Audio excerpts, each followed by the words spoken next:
Apa jadinya bila hati kita tidak ada cinta ilahi?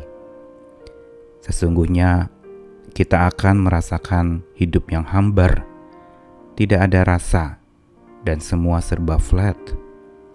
Dan bukan saja hambar, bisa jadi justru tanpa cinta ilahi, kita menjadi sesumbar, menyombong diri, sebagaimana yang pernah saya katakan bahwa lawan kata cinta bukan benci tetapi keakuan, kesombongan, merasa diri benar atau hebat, dan membanding-bandingkan diri dengan orang lain dengan satu keinginan agar dirinya dipuja dan diagung-agungkan.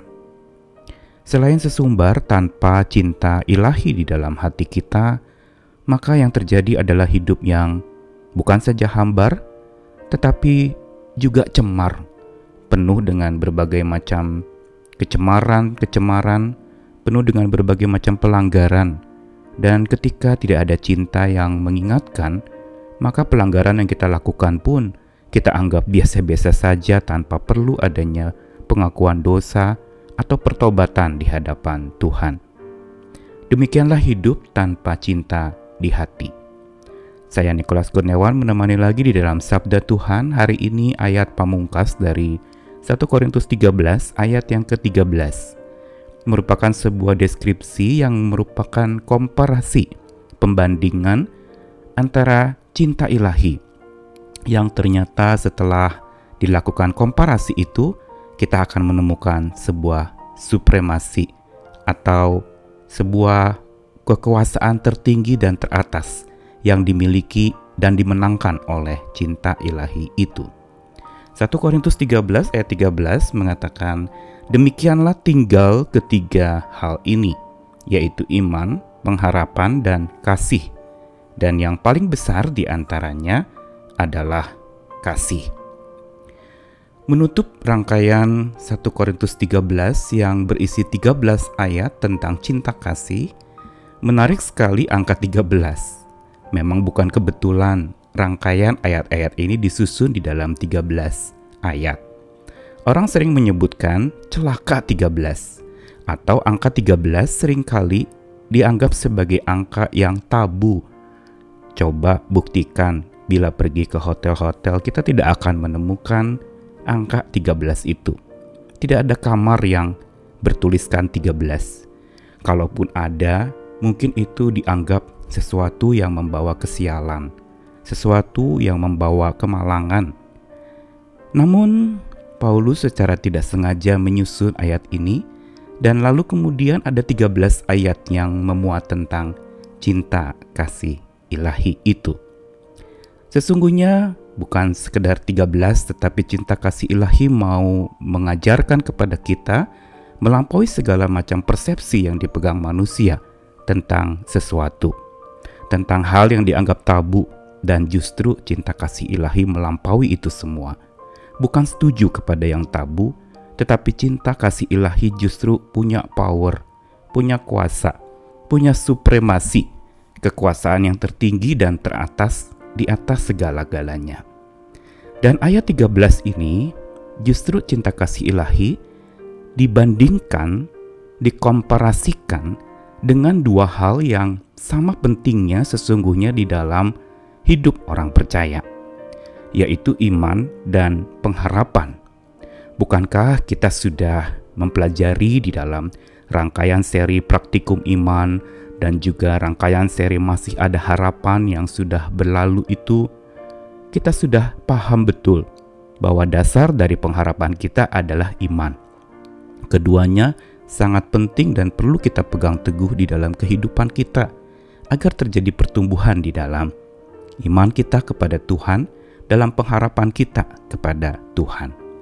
Tetapi Paulus justru mengatakan di atas iman dan pengharapan itu ada kasih yang tertinggi.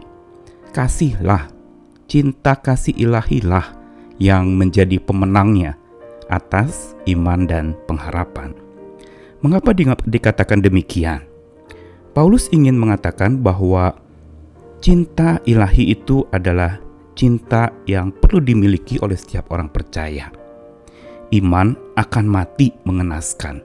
Kalau kita ingat di dalam Yakobus Pasal 2 dikatakan sebab seperti tubuh tanpa roh adalah mati, demikian jugalah iman tanpa perbuatan-perbuatan ialah mati. Yang berarti iman tanpa perbuatan cinta kasih, maka itu akan sia-sia.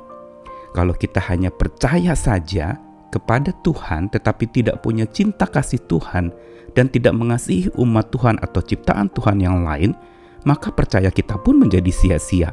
Dan bahkan Yakobus dengan berani mengatakan itu disebutkan iman yang mati, binasa, tidak ada artinya apa-apa. Begitu juga pengharapan.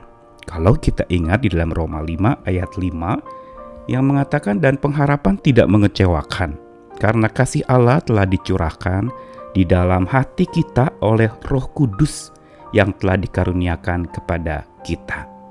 Dengan kata lain, di dalam kitab Roma, Paulus juga mengatakan bahwa pengharapan tidak akan mengecewakan kita karena kasih Allah telah dicurahkan di dalam hati kita. Berarti memang hati kita yang sudah diisi oleh cinta kasih ilahi dari Tuhan itulah yang menyebabkan pengharapan kita kepada Tuhan tidak pernah akan mengecewakan.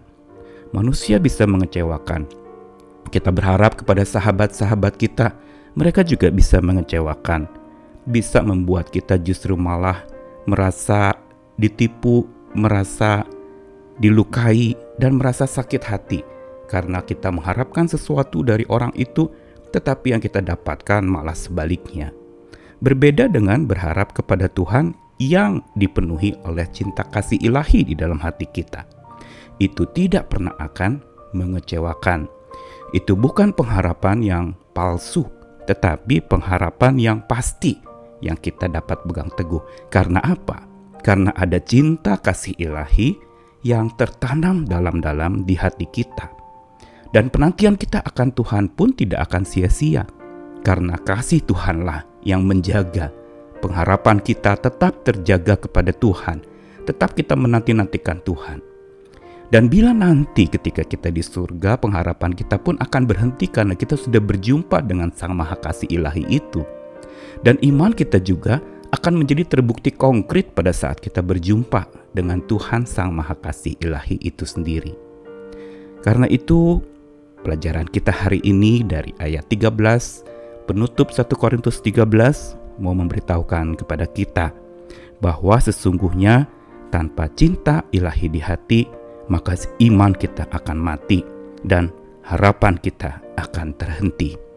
Karena itu tetaplah menjunjung tinggi kasih ilahi, tetapi bukan saja menjunjungnya, tapi melakukannya di dalam sepanjang kehidupan kita, menerapkannya di dalam jiwa kita, menyemangati hidup kita hingga tidak perlu lagi kita takut akan apapun juga, dan juga menolong kita untuk hidup tidak lagi hambar, tidak sesumbar menyombongkan diri, dan juga tidak cemar, kotor oleh berbagai macam kebencian, amarah, kekecewaan, dan kemunafikan. Selamat hidup penuh cinta kasih ilahi di dalam hati kita. Tuhan mengasihi kita senantiasa. Amin.